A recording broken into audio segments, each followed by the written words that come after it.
Voilà, donc on va parler de la Vierge Marie, qui est un sujet évidemment très vaste. C'est difficile de bien parler d'elle, c'est un mystère qui est immense, qui est très élevé bien sûr, multiforme et surtout universel, c'est-à-dire que ça touche toutes les personnes du monde, du passé, du présent, du futur. Donc évidemment on peut pas bien en parler, il y a trop de choses à dire, c'est même impossible de vouloir tout dire sur la Vierge Marie. L'association Marie de Nazareth fait depuis 10 ans une petite lettre quotidienne sur Internet qui s'appelle 1 minute avec Marie, et on n'a pas épuisé le sujet, loin de là. Hein. Donc il y a énormément à dire. Alors aujourd'hui, vous allez attacher vos ceintures parce qu'on va essayer de dire beaucoup de choses quand même, mais ça sera qu'un résumé, une synthèse. Première chose, en préliminaire, on est ici devant la statue de Marie, c'est important parce que il faut qu'elle nous aide déjà, mais une statue de Marie, c'est pas un bibelot, c'est une présence. Dans l'Ancien Testament, on disait qu'il fallait pas représenter Dieu, mais il y a eu un changement avec l'incarnation, il a pris un visage, et à partir de là, même s'il y a eu des discussions dans l'histoire de l'Église, il y a une querelle qu'on appelle iconoclaste, ça a été tranché, et les pères du Concile ont dit que l'honneur rendu à l'image remonte à son modèle. C'est-à-dire que une statue, c'est un signe extérieur qui appelle une présence intérieure, et le but, en quelque sorte, c'est de prendre Marie chez soi, comme Joseph et Jean. Je ne sais pas si vous avez remarqué, mais dans l'Évangile, il y a 2 moments où les 2 grands saints de la Vierge Marie, Saint Joseph, on lui a dit « Ne crains pas de prendre Marie chez toi, ton épouse ». Et puis Jean au pied de la croix, Jésus lui a dit « Voici ta mère ». Et dès cette heure-là, il prit Marie chez lui, dans son intérieur, dit le texte. Et ce mouvement de prendre Marie chez soi, c'est le fondement de la consécration, et on va en parler beaucoup. Dans l'Ancien Testament, l'Arche de l'Alliance, on peut dire que c'était la figure la plus parlante de la Vierge Marie. Pourquoi ? En fait, si vous regardez ce que Dieu a fait avec le peuple d'Israël, il a choisi un peuple, il lui a donné une loi, il lui a donné ensuite une terre, puis une ville, et dans cette ville, il a fait construire un temple, et dans ce temple, il y avait le Saint et le Saint des Saints, où seul le grand prêtre pouvait aller, parce que c'était le lieu de la présence de Dieu, et dans ce Saint des Saints, il y avait l'Arche de l'Alliance, sur laquelle reposait la présence de Dieu. Donc, dans toute la structure de l'Ancien Testament, il y avait un centre qui était cette arche. Et en fait, cette arche, c'est la figure de la Vierge Marie, qui est l'arche de la Nouvelle Alliance, puisque la présence de Dieu est venue en elle. Et si vous remarquez, sur cette arche, il y avait 2 chérubins, c'est-à-dire 2 anges, qui sont l'image de Joseph et Jean, qui ont veillé sur la première partie et la dernière partie de la vie de Marie. Est-ce que vous savez ce que c'est qu'un chérubin ?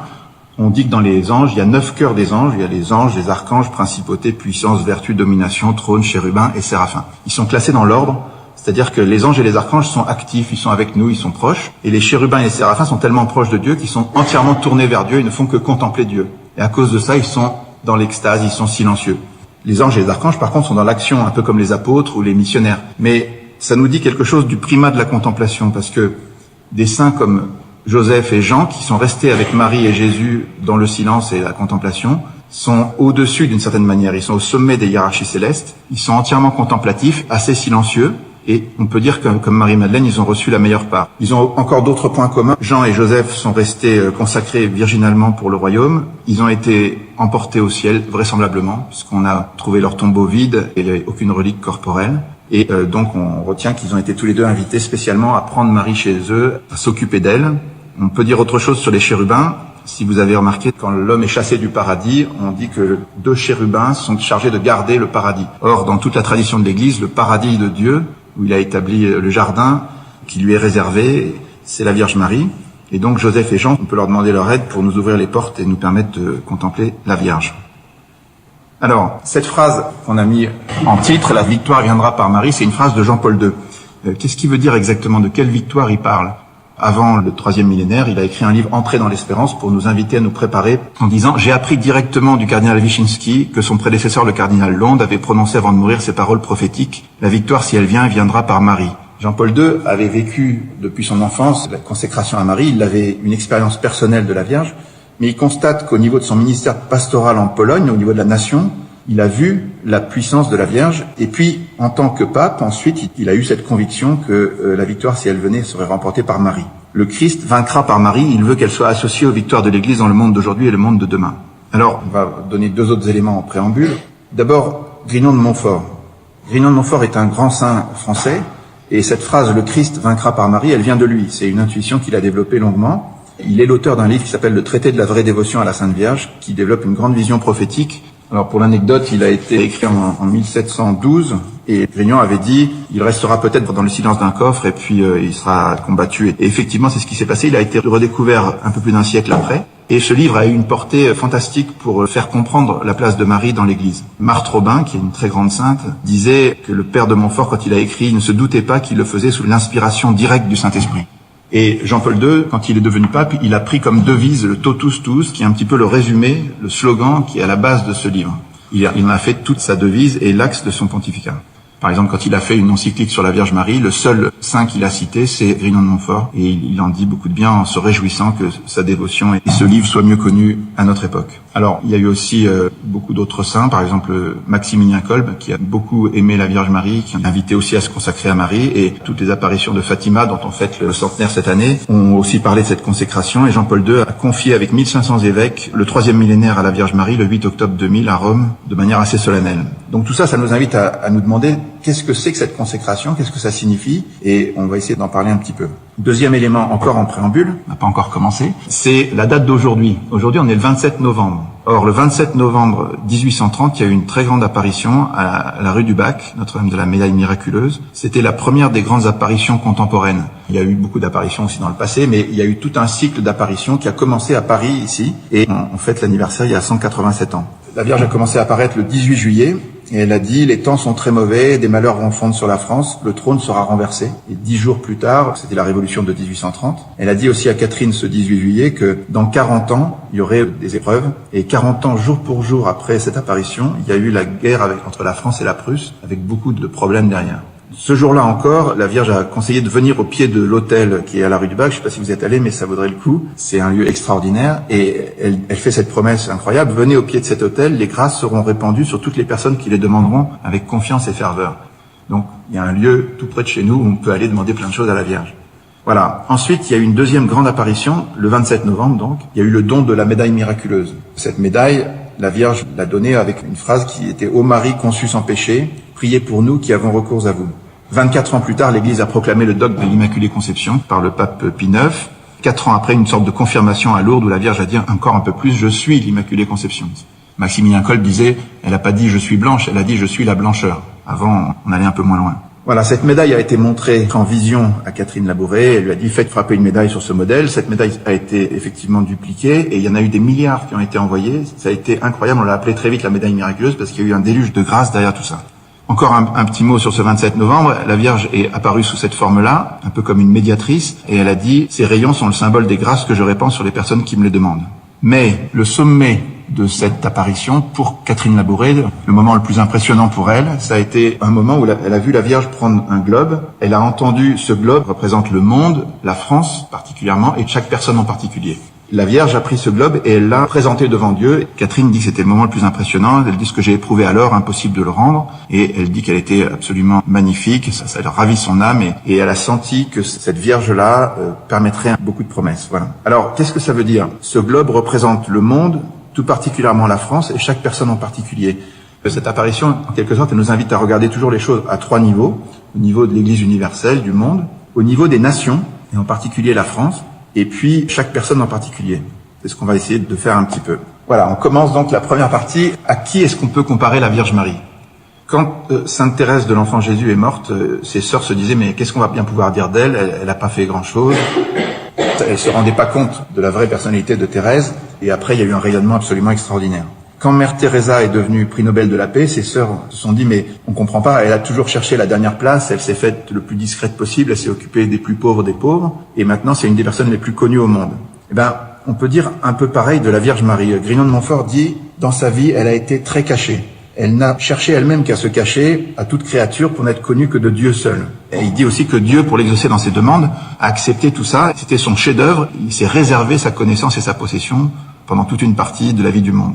Marie a toujours vécu dans l'ombre de l'Esprit Saint. Mais, Grignon de Montfort rajoute, maintenant ça a changé, tous les jours d'un bout à l'autre de la terre, du plus haut des cieux au plus profond des abîmes, tout parle de Marie. Que ce soit les anges, les hommes ou les diables, tout le monde est obligé de la reconnaître bienheureuse, bon gré, mal gré. Et effectivement, la Vierge l'avait prophétisé en quelque sorte quand elle a reçu l'annonce de l'ange. Elle a dit, mais les générations me diront bienheureuse, car Dieu a fait pour moi des merveilles.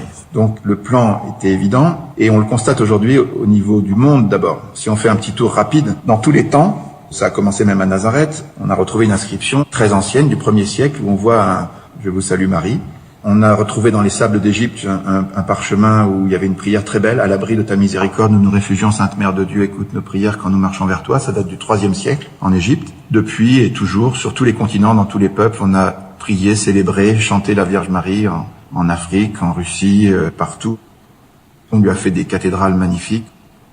On a fait toute une série de sanctuaires, d'abbayes, d'églises, de chapelles, dans tous les coins du monde, dans le monde catholique, le monde orthodoxe. Et on peut dire que il n'y a pas aucune autre créature qui a été célébrée de cette manière-là sur toute la surface de la Terre.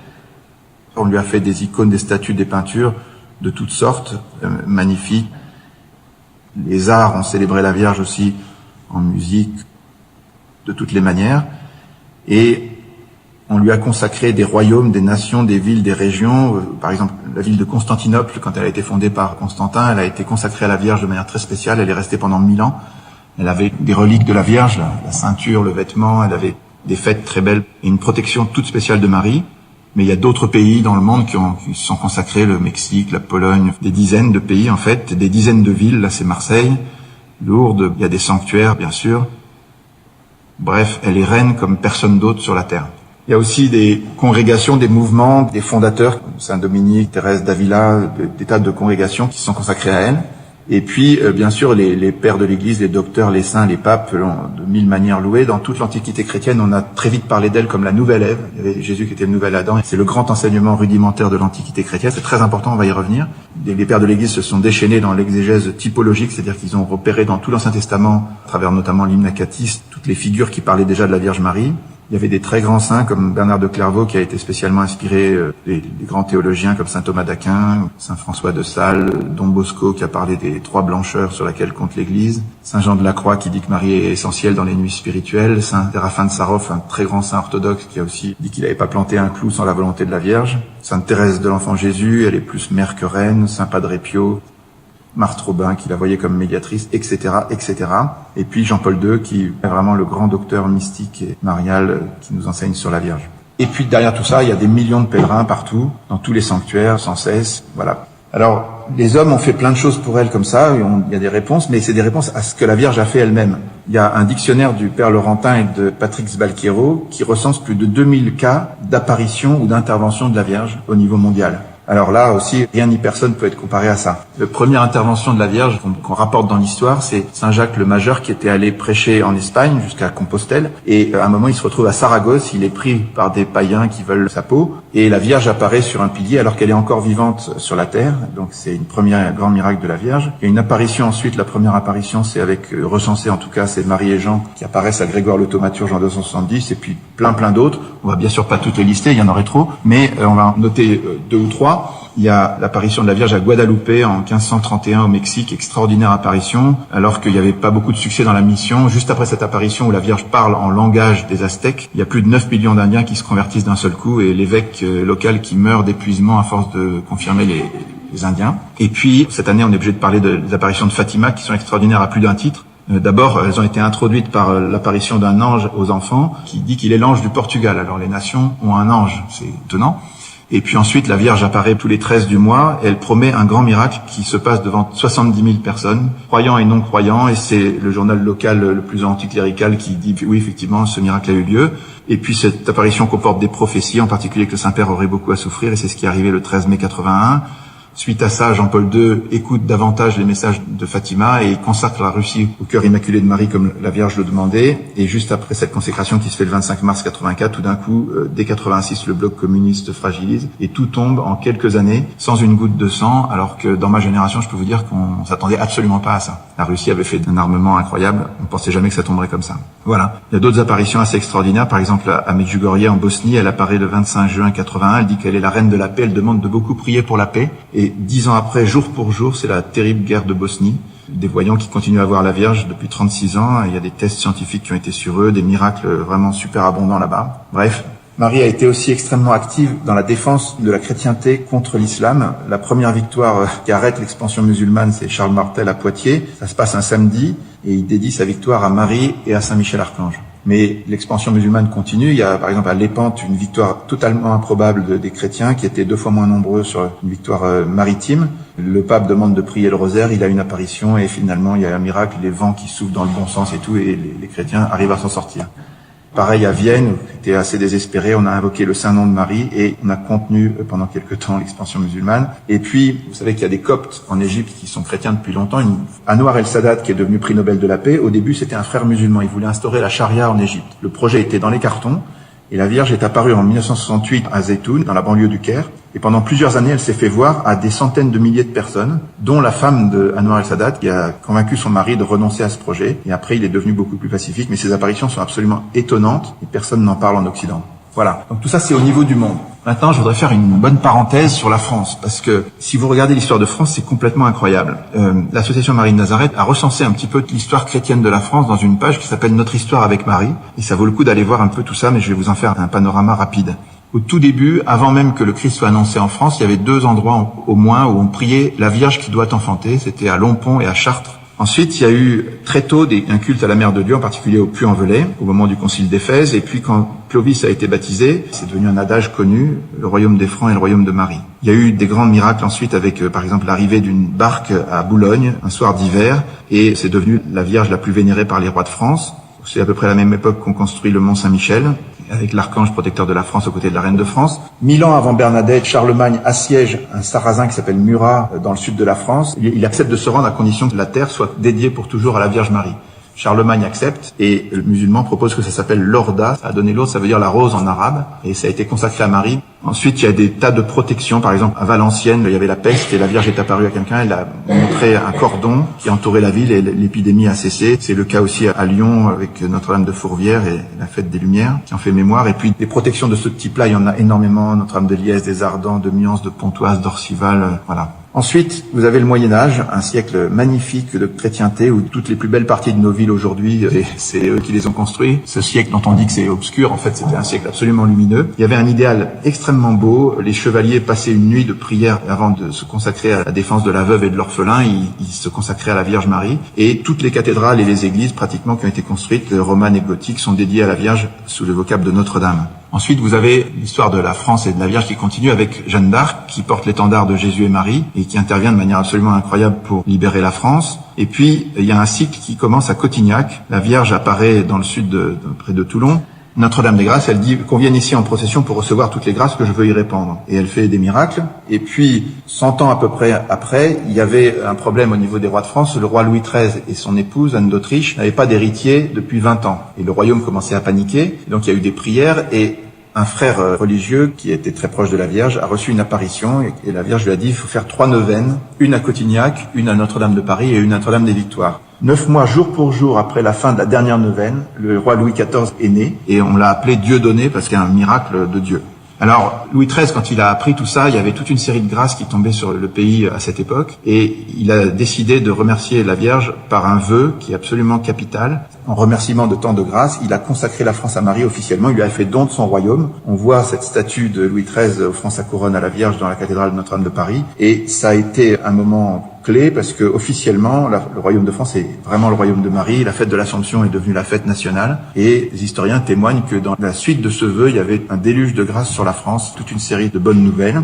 Parmi les bonnes nouvelles, Louis XIV a grandi et puis il s'est marié avec l'infante d'Espagne à Saint-Jean-de-Luz et au même moment, le jour même, Saint-Joseph apparaissait à Cotignac et Sainte-Anne aussi, donc vous voyez toute la famille de la Vierge, Joseph et sa mère sont venus en France. Voilà, tout ça jusqu'aux apparitions de Paray-le-Monial qui sont assez décisives où le Christ vient demander la consécration de la France au Sacré-Cœur. Vous avez vu sur la médaille miraculeuse, il y a le cœur de Jésus et le cœur de Marie. Et là, il y avait eu une consécration à Marie faite par Louis XIII et Louis XIV, on lui demande la consécration au Sacré-Cœur de Jésus. Le message est très beau, il date du 17 juin 1689. Sainte Marie-Marguerite transmet à sa supérieure ce message. Le Christ parle et il dit « Fais savoir au fils aîné de mon Sacré-Cœur que comme sa naissance temporelle a été obtenue par la dévotion au mérite de ma sainte enfance, de même sa naissance à la gloire éternelle sera obtenue par la consécration à mon cœur adorable qui veut triompher du sien et par son entremise de celui des grands de la terre. Triompher du cœur du roi, ça veut dire demande la conversion du roi. La cour de Versailles et la manière dont on vivait de manière très mondaine, c'était pas exactement l'idéal chrétien. Donc, le Christ vient demander une conversion au roi et à sa cour. Le Sacré-Cœur veut régner dans son palais, être peint dans ses étendards, être gravé dans ses armes et les rendre victorieuses de tous ses ennemis. Tout ça s'est passé en 1689. C'était des promesses magnifiques, mais si vous regardez l'histoire de Louis XIV, jusqu'en 1689, il n'y a que des victoires, et à partir de là, il y a pratiquement que des défaites. Ce vœu donc n'a pas été exaucé. Il y a eu un grand changement. Le 17 juin 1789, c'est-à-dire 100 ans jour pour jour après, le tiers-État se proclame assemblée constituante, c'est-à-dire c'est le basculement de la Révolution. Tiers-État qui prend le pouvoir, en fait. 3 ans après, Louis XVI, au fond de sa prison au Temple, il se souvient qu'il y a eu un problème et il fait la consécration au Sacré-Cœur. Mais là, il n'a plus le pouvoir, donc ça ne marche pas. Et il y a quelque chose de très fort, c'est que 242 ans plus tard, vous savez qu'il y a eu ces apparitions de Fatima où la Vierge avait demandé qu'on consacre le monde à son cœur immaculé. Elle avait dit en gros que ça éviterait la Deuxième Guerre mondiale et puis que la Russie arrêterait de répandre ses erreurs à travers le monde. Et en 1931, le Christ apparaît à Sœur Lucie et il vient se plaindre. Il dit « Ils ne veulent pas écouter ma demande. Comme le roi de France, ils s'en repentiront. Et la Russie répandra ses erreurs, des persécutions viendront, le Saint-Père aura beaucoup à souffrir, et tout ça, et tout ça. » Si vous voulez, ce qui est étonnant, c'est que 242 ans plus tard, le Christ n'a pas oublié que le roi de France n'avait pas fait ce qu'il devait faire. Alors il y a eu des choses, il y a eu en Vendée, on s'est consacré au Sacré-Cœur, les pauvres Vendéens l'ont payé très cher, il y a eu le père de Foucault, il y a eu plein de choses autour du Sacré-Cœur, en particulier, il y a eu quand même la construction avec un vœu national en 1870 du Sacré-Cœur de Montmartre, qui était dans la demande de Jésus à Paray-le-Monial. Mais il y a quand même un rendez-vous manqué avec le Sacré-Cœur. On peut se souvenir de ça, et il y a un psaume qui dit « Le plan du Seigneur demeure pour toujours, les projets de son cœur subsistent d'âge en âge ». C'est-à-dire que s'il l'a voulu à un moment, il le veut certainement encore. Voilà. Alors, le 14 novembre 1945, après la Seconde Guerre mondiale, donc le Sacré-Cœur apparaît à Marcel Vann, au Vietnam, à l'autre bout du monde. Il lui donne une prière. Le Christ demande que tous les Français la récitent tous les jours. Cette prière, « Seigneur Jésus, aie compassion de la France, fait que remplie d'amour pour toi, elle contribue à te faire aimer de toutes les nations de la terre. » Demande aux Français de prendre l'engagement d'être fidèles et de travailler à répandre son règne dans tout l'univers. Ça s'est passé 70 ans, jour pour jour, avant les attentats du Bataclan. Donc, reprenons rapidement le cycle après ce rendez-vous manqué avec le Sacré-Cœur. Je pense que c'est un vrai problème, mais par contre, il y a une véritable alliance avec la Vierge, et la Vierge a voulu le montrer. Il y a eu ces apparitions donc de 1830 dont on a parlé. Après cette apparition, il y a eu des apparitions de La Salette, où la Vierge a dit que les temps étaient mauvais. À Lourdes, où elle demande la prière et la pénitence, et elle fait plus de 3000 guérisons scientifiquement inexplicables, dont certaines sont des miracles reconnus par l'Église. Ensuite, en 1871, elle apparaît à Pontmain, au moment où il y a la guerre et les Allemands avancent. Elle arrête les Allemands par la prière des enfants à Laval, avec encore quelque chose assez extraordinaire comme protection. Et puis elle apparaît à Pellevoisin, en se plaignant un petit peu, en disant « Et la France, que n'ai-je fait pour elle ?»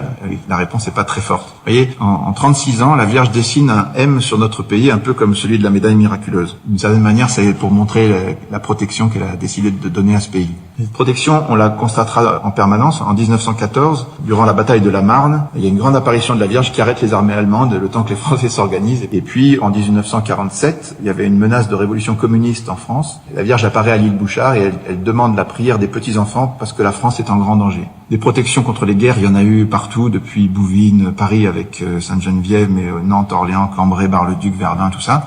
Toutes ces grâces sont incroyables. Et en 1922, le pape Pie XI proclame Marie patronne principale de France avec un texte magnifique. Et il dit que Saint-Michel-Archange, Sainte Jeanne d'Arc et Sainte-Thérèse de l'Enfant Jésus sont les patrons secondaires de la France. Donc c'est reconnu au niveau de l'Église maintenant, au niveau politique. La France est vraiment le royaume de Marie. On peut compter là-dessus et c'est très important pour nous.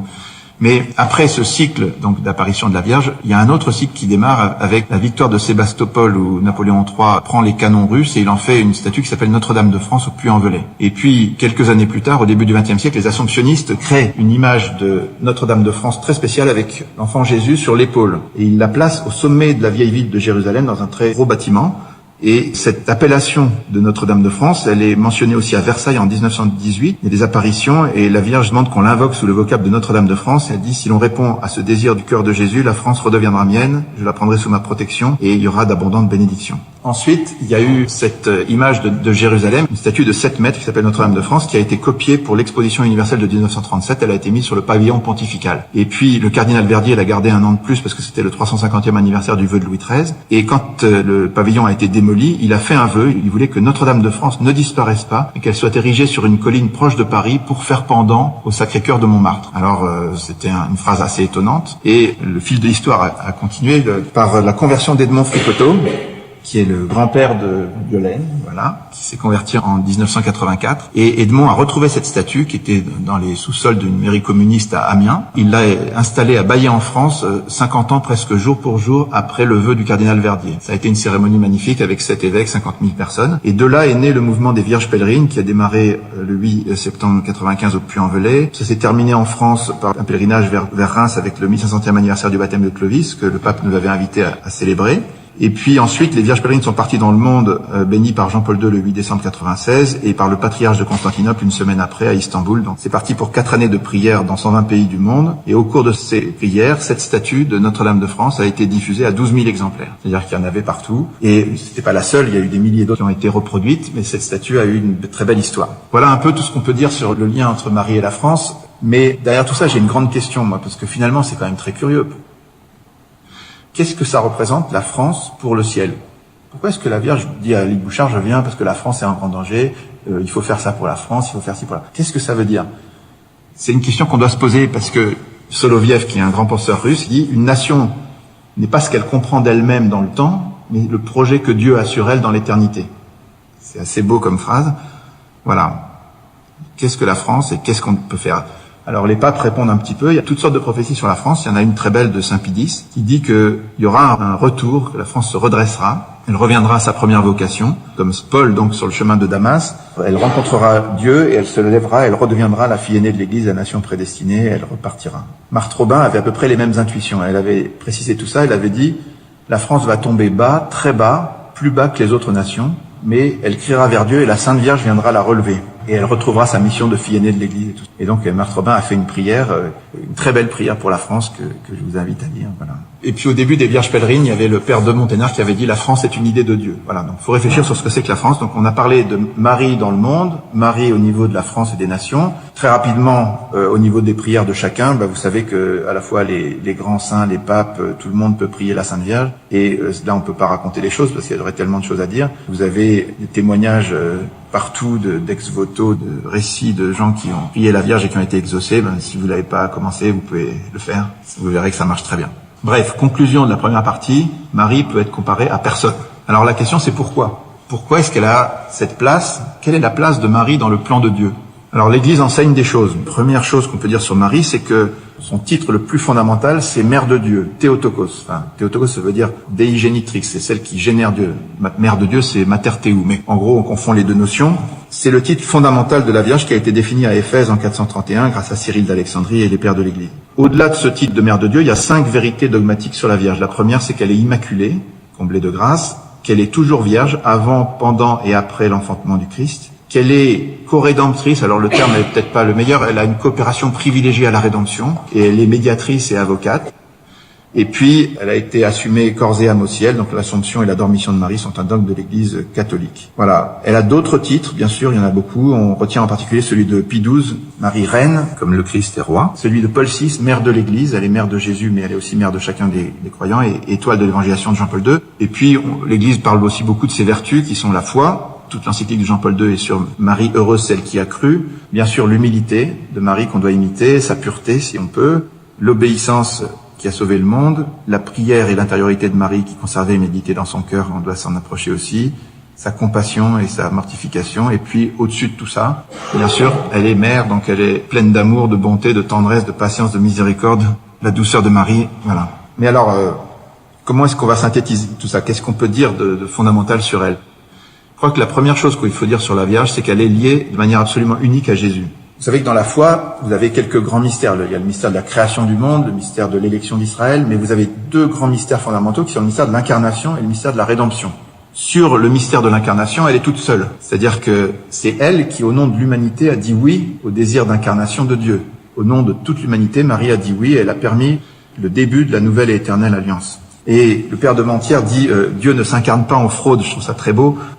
Ça veut dire que le oui de Marie était absolument conscient. Il fallait que le oui de Marie, qui était une femme qui avait une vie mystique incroyable depuis son enfance évidemment, pleine de grâce, immaculée, Marie, quand l'ange lui apparaît, elle comprend très bien qui lui parle, ce qui est en jeu, et même elle ressent intuitivement ce que ça va lui coûter. Pour que le oui soit un vrai oui, il faut que Marie soit consciente. Voilà. Alors, ce moment est évidemment un sommet de l'histoire de l'humanité qui divise le monde en deux. À partir de là, il y a ce qu'il y a avant Jésus-Christ et après Jésus-Christ. Et puis, le credo dit, il a pris chair de la Vierge Marie. C'est-à-dire, sa chair vient de la chair de Marie, matériellement. Les pères de l'Église disaient qu'aucun fils n'a autant ressemblé à sa mère, parce que l'Esprit Saint n'a pas d'atavisme.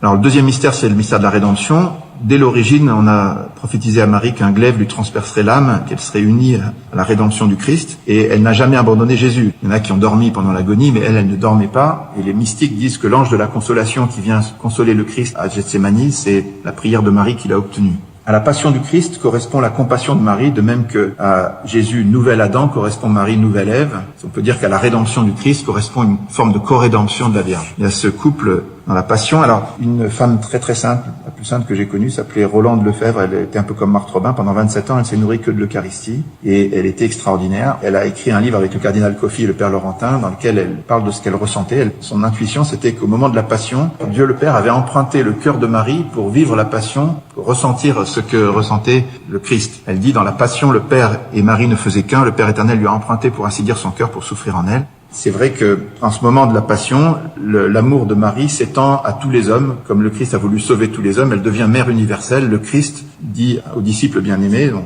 si Saint Jean a pris ce nom, c'est parce qu'on peut tous se mettre à sa place. Femme, voici ton fils, voici ta mère. Donc là, Marie devient mère de tous. Elle est la seule créature qui a coopéré de manière personnelle, volontaire, active et universelle à l'ensemble des mystères de l'incarnation rédemptrice. Deuxième remarque, personne n'a été si proche de Jésus. Jésus a passé 9 mois dans son sein, 30 ans avec elle, il a passé 3 ans en vie publique où elle était très présente, et puis 3 jours de passion où elle était la plus présente, 3 heures au pied de la croix, ils n'étaient pas très nombreux. Et le samedi saint, les pères de l'Église disent que toute la foi du monde n'est plus que dans le cœur de Marie. Le cœur de Marie qui contient toute la foi du monde, parce que plus personne n'avait la foi à part elle. Elle est le premier témoin de la résurrection, selon une tradition, saint Ignace de Loyola l'a précisé, les papes l'ont repris après, et pendant 40 jours, elle était là jusqu'à l'ascension de Jésus. Donc vous voyez, pendant tout le temps de Jésus sur la terre, elle était celle qui a été le plus près de lui, de très loin. Et ce qui est très important de voir, c'est qu'elle n'est pas seulement au moment du Christ, elle est avant et après. On dit qu'elle est le sommet d'Israël qui attend le Christ, elle est l'Église qui prolonge. Rapidement, vous savez tous que le Messie a été prophétisé par des tas de prophéties, mais Marie, la mère du Messie, a été aussi prophétisée. C'est très important. Il y a une seule autre personne qui a été prophétisée dans l'Ancien Testament, c'est le précurseur, c'est-à-dire Jean-Baptiste. Il y a 2 versets de Malachie, le prophète Malachie, qui parlent d'un précurseur qui viendra avant Jésus. Mais pour la Vierge Marie, c'est pas du tout 2 versets, c'est des énormes prophéties tout au long de la Bible. On va en citer 5 rapidement. La première, on en a déjà parlé, c'est Marie, arche d'alliance. La deuxième, très importante, c'est au tout début, après le péché de l'homme, Dieu parle d'une femme dont la descendance écrasera la tête du serpent, et toute la tradition a reconnu la Vierge Marie. C'est la première annonce de cette femme, en tout cas. Ensuite, il y a une grande prophétie d'Isaïe qui annonce une jeune fille qui est enceinte et qui enfantera un fils et qu'on appellera Emmanuel. Et 14 ans après, le prophète Michée parle de celle qui doit enfanter. Il dit qu'elle l'enfantera à Bethléem et que d'elle sortira le chef qui doit régner sur Israël. Donc, grande prophétie autour de la jeune fille vierge qui doit enfanter. Encore une 4e autour de la fille de Sion. Le prophète Sophonie et le prophète Zacharie parlent d'une fille de Sion qui doit chanter, se réjouir parce que le Seigneur viendra demeurer en son sein, c'est-à-dire dans ses entrailles de mère. Et puis, il y a la fiancée du Cantique des Cantiques qui est aussi très importante. On dit que c'est le lys au milieu des épines, la plus belle des femmes, sans tache aucune. Voilà. Il y a toute une série d'autres figures que les pères de l'Église ont relevées dans l'Ancien Testament. L'hymne acatiste en liste beaucoup, mais il y en a plein d'autres. Voilà. Alors, c'est très important de noter que la Vierge a été annoncée par les prophètes, parce que vous avez des protestants évangéliques qui vous disent que les apparitions de la Vierge Marie, c'est des manifestations du démon, que c'est pas normal qu'on prie la Vierge Marie et tout ça. Mais c'est pas du tout biblique de penser ça. Dans la Bible, il y a une annonce du Messie, mais il y a une annonce de la mère du Messie. Et pour les Juifs, c'est très important. Il y a toutes les femmes juives qui espèrent qu'elle serait la mère du Messie. Donc, la place de la mère du Messie, elle est considérable dans la Bible. Et ne pas lui donner une place dans la vie de l'Église, c'est une erreur biblique, on va dire. Voilà. Marie est donc le sommet d'Israël. Il y avait une attente très forte du Messie au temps du Christ, parce qu'il y avait les prophéties de Daniel, des 70 septénaires et des 4 royaumes qui précisaient même la date de la venue du Messie. Donc au temps de Jésus, on attendait spécialement le Messie. Et Marie a été éduquée comme ça par sa mère d'abord, et ensuite elle est partie au temple. Très important qu'elle soit allée au temple, c'est célébré par toutes les églises apostoliques dans leur liturgie. Ça veut dire que Marie, au temple, au cœur d'Israël, recueille toute la tradition d'Israël. Père Marie-Dominique Philippe, à qui on parlait souvent, disait, pour parler de la Vierge, il fallait montrer que tout monte avec l'Ancien Testament jusqu'à un sommet qui est Marie, que Marie reçoit Jésus, et que de là, tout redescend jusqu'aux extrémités de la terre. Il y a une sorte de plan de Dieu qui passe par Marie. L'Apocalypse de Baruch et le protévangile de Jacques et le Talmud évoquent ces jeunes filles qui étaient élevées au temple. Les jeunes filles élevées au temple tissaient les vêtements des prêtres et le rideau du temple. Marie était là, elle attendait le Messie plus que quiconque. Quand dans le Magnificat, elle dit que Dieu comble de bien les affamés, elle était spécialement affamée. Marie était donc là avant, elle était aussi le soutien de l'Église naissante. Elle est le début de l'Église, elle est là à la Pentecôte, elle a recueilli les reliques du Christ d'après tous les mystiques, elle faisait le chemin de croix d'après Anne-Catherine Emmerich et d'autres. Elle a été là dans les premiers martyrs et persécutions, elle a été avec Jean à Éphèse où elle a créé le modèle de la vie contemplative. Les premiers moines avaient pris Marie et Jean comme modèle de vie et elle vivait selon le rythme de prière du temple. Elle est intervenue pour Saint Jacques le Majeur et elle a été aussi très présente dans la constitution des évangiles, en particulier celui de Luc, où le récit de Luc vient d'elle à l'évidence. Tout ça se termine par la dormition de Marie qui est attestée à Jérusalem et son Assomption. Et ensuite, Jean de Zébédée, le dernier des apôtres, va écrire l'Apocalypse. Il aura une vision à Patmos, dans cette île magnifique de Patmos. Il va voir une femme qui combat le dragon, une femme couronnée de 12 étoiles. C'est avec ça qu'on a fait le drapeau de l'Europe. Et le couronnement de Marie fait partie de la foi de l'Église. Voilà, donc Marie est avant le Christ, elle est après. Et Grignon de Montfort nous dit qu'elle sera spécialement présente à la fin des temps. Il y a une apparition de la Vierge au Puy-en-Velay où elle dit « J'ai été le soutien de l'Église naissante, je le serai aussi à la fin des temps ». Grignon de Montfort insiste là-dessus, il parle de la méthode de Dieu qui commence toujours toutes ses œuvres par Marie, Jésus, chacun de nous enfanté par la Vierge. Et la seconde venue du Christ viendra aussi par Marie. Son intuition, c'est que Marie a été inconnue jusqu'ici, et c'est pour cette raison qu'on n'a pas le triomphe du Christ. La connaissance et le règne du Christ arrivent dans le monde, et ce sera une suite nécessaire de la connaissance et du règne de la très sainte Vierge. Tout a commencé par Marie, et tout doit être consommé par Marie. Il faut donc maintenant révéler et découvrir Marie. Pourquoi Marie a ce rôle? Pourquoi est-ce qu'elle est éducatrice? Pourquoi est-ce qu'elle est si importante pour nous? Eh bien, parce qu'elle connaît Dieu mieux que personne. Si vous regardez la Bible, qui est-ce qui a la connaissance de Dieu dans la Bible? C'est ceux qui ont les cœurs purs, et Marie l'avait plus que quiconque. C'est ceux qui sont humbles et pas les orgueilleux, et elle l'était. Ceux qui prient, ceux qui écoutent la parole de Dieu, ceux qui la méditent dans leur cœur, ceux qui ont la science, et ceux qui sont tout petits. Elle est évidemment tout ça à un degré supérieur. Et donc, Marie et Joseph, qui ont éduqué Jésus, connaissaient Dieu mieux que quiconque. Grignon de Montfort dit qu'elle est le moule de Dieu, c'est-à-dire avec l'Esprit Saint, elle a enfanté le Christ et elle enfante chacun de nous. Donc en se remettant à elle, on imite le Christ. En résumé, on va faire des résumés tout le temps. En résumé, quand Jean-Paul II arrive, il fait sa première encyclique, la première phrase de sa première encyclique, c'est « Jésus-Christ, le Rédempteur du monde, est le centre du cosmos et de l'histoire ». Donc si vous voulez vous représenter l'histoire à la manière de Jean-Paul II, c'est comme ça. Donc il y a Israël d'abord et il y a l'Église après. Et Marie, elle est celle qui entoure le Christ. Il y a une prophétie de Jérémie qui dit il y a une femme qui entourera l'homme. Et Marie entoure le Christ avant, après, avant avec Joseph, après avec Saint Jean, et donc les 35 ans de la vie du Christ entourés par les 70 ans de la vie de Marie, un septénaire. Voilà, si vous regardez le mystère de Dieu, vous avez l'Esprit Saint qui va du Père au Fils et du Fils au Père, filioque, et Marie, elle a une place tout à fait particulière parce qu'elle est fille du Père, épouse de l'Esprit Saint et mère du Fils, alors que nous, on n'est pas au même endroit. En fait, si vous regardez les trois amours les plus forts sur la terre, vous avez l'amour des parents pour leurs enfants, l'amour des enfants pour leurs parents et l'amour des époux l'un pour l'autre. Eh bien, de quel amour on aime Dieu d'habitude? D'habitude, on peut dire qu'on aime Dieu comme son père, qu'on est enfant de Dieu. Les consacrés peuvent l'aimer comme l'époux, les religieux, les religieuses, mais Marie est la seule qui peut l'aimer comme son fils. Voilà, c'est pour ça qu'elle a une place tout à fait particulière au cœur de la Trinité. Le Concile Vatican II s'était demandé s'il fallait faire un décret sur la Vierge Marie ou l'intégrer dans un décret sur l'Église Lumen Gentium. Et il y avait 50-50 parmi les pères, parce qu'il y avait en fait de bonnes raisons. Elle est effectivement l'une de nous, mais elle est aussi unique par certains côtés. Donc les deux avaient raison, et le Concile a choisi de la mettre dans Lumen Gentium, et le pape Paul VI l'a proclamée mère de l'Église pour montrer qu'elle a une place particulière. Voilà, conclusion de la partie 2, mais la partie 3 sera plus rapide, je te rassure. Marie est au cœur du plan de Dieu, avec une place absolument unique. Alors la question, c'est que faire aujourd'hui? Pour nous-mêmes, pour notre pays, pour le monde. La première chose, c'est de lire le traité de la vraie dévotion de Grignon de Montfort. Il dit que la vraie dévotion à la Vierge est nécessaire. Il argumente là-dessus. Et en fait, je pense que c'est vrai au niveau du monde, au niveau des nations, au niveau des personnes. C'est une préparation au règne du Christ. C'est-à-dire que si on veut que le Christ règne un jour sur la terre, il faut se tourner vers Marie et Dieu recherche les apôtres des derniers temps. Donc, la question qu'on peut se poser, c'est qu'est-ce que c'est que cette vraie dévotion qu'il nous propose? Ça passe par un acte de consécration.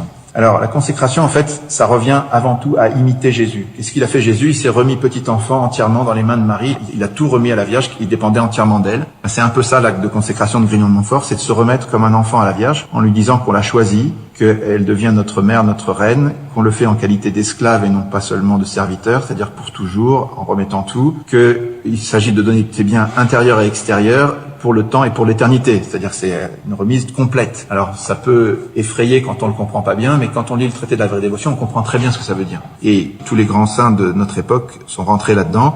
Grignon de Montfort dit qu'il faut prendre le temps de choisir Marie pour mère et pour reine, il faut prendre 30 jours pour s'y préparer sérieusement, il faut fixer une date à laquelle on fera ça, et chaque année le reprendre parce que c'est un acte solennel qui doit nous marquer. Comme l'acte a marqué notre pays ou le monde, il faut que chacun en ait un jour cette décision qu'on prend de prendre Marie pour mère. Donc ça se prépare et ça va se terminer dans une petite chapelle solitaire où on doit se remettre à la Vierge Marie. Alors, Grignon, il dit attention aux fausses dévotions, parce que c'est pas seulement des mots. Il y a les faux dévots critiques déjà. Si on critique, c'est pas bien. Si on est trop pinailleur, ça va pas. Si on est scrupuleux, ça va pas non plus. Si on est extérieur, ça va pas. Si on est présomptueux, les dévots présomptueux, c'est ceux qui pensent qu'ils peuvent être dévots à la Sainte Vierge et que ça suffit, ils peuvent continuer à pécher à côté. Non, ça marche pas. Les inconstants, c'est ceux qui sont de temps en temps, mais pas toujours. Et les hypocrites, c'est ceux qui font ça pour paraître à l'extérieur. Enfin, tout ça, ça va pas. Et ni les dévots intéressés, ceux qui aiment la Sainte Vierge pour en récupérer des grâces seulement. Non.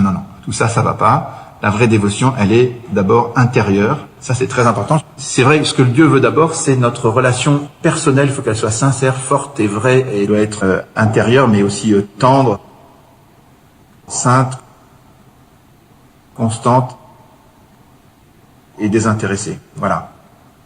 Cette dévotion, elle ne peut se vivre que si donc l'intérieur, on le privilégie. Mais pour que l'intérieur fonctionne, il faut prendre des engagements extérieurs. Ça, c'est important de voir comment ça fonctionne. Qu'est-ce qu'on peut faire concrètement pour aider la mise en place de notre consécration intérieure? Moi, je propose 5 actions. Vous savez que les protestants, en tout cas, regardent si les paroisses fonctionnent bien en se demandant si elles sont dans la prière, si elles ont des cycles de formation, si elles font le service des pauvres, si elles sont missionnaires et si elles vivent en fraternité. C'est un peu les 5 tests. Moi, je vous propose 5 choses aussi pour la Vierge. La première, c'est de prendre Marie chez soi. Je propose cette statue, bien sûr, mais on peut la prendre sous une autre forme. Il y en a une très belle au fond, là. Prendre Marie chez soi ou la mettre dans nos paroisses. Quand vous prenez la décision de faire venir une statue, vous la saluez comme faisait Saint Bernard, et chaque fois qu'il passait, il faisait Ave Maria, et puis un jour Marie lui a dit Ave Bernard. En tout cas, quand vous la saluez, quand vous rentrez, vous en faites la reine de votre foyer, c'est extrêmement important. Moi, j'ai vu des tas de choses magnifiques quand les gens font ça. Donc, je vous le conseille. Choisissez une image de Marie. Deuxième chose, se former. Donc, le traité de la vraie dévotion, ça me paraît très important. Je vous recommande de vous abonner aussi à 1 minute avec Marie. Comme ça, tous les jours, vous avez une petite pilule. Vous pourrez vous nourrir et vous rendre compte au fil du temps de la grandeur extraordinaire du mystère de Marie. Et puis, il y a d'autres méthodes, bien sûr. Troisième chose, il faut prier le chapelet. La Sainte Vierge, dans toutes ses apparitions, elle recommande qu'on prie le chapelet. Et on est en train de lancer en ce moment un chapelet perpétuel. C'est une idée qui était dans Notre-Dame de France, que Marie de Nazareth reprend, et qui va se développer, j'espère, beaucoup. Donc vous pouvez vous engager sur ça aussi. Vous pouvez devenir actif pour faire connaître et aimer Marie. Vous savez, Jean-Paul II disait, la foi grandit quand on la donne. C'est extrêmement important de parler aux autres. Vous verrez que c'est tout simple. Et puis, il faut aussi entrer dans des confréries, dans des associations au service de la Vierge Marie. Il y a beaucoup de mouvements qui accueillent et qui ont besoin de bras, d'aide, de bonne volonté. Voilà. En conclusion, vous savez que Grignon de Montfort dit que la Vierge et le Christ recherchent les apôtres des derniers temps. Il y a les chapitres 46 à 48, 55 à 59 et 113 à 114 qu'il faut lire et vous aurez des frissons. Bien. Donc c'est fini. Vous avez compris dans quel sens on peut dire que la victoire viendra par Marie. Voilà.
Jalousie et trahison te submerge, si ton cœur est englouti dans le gouffre, emporté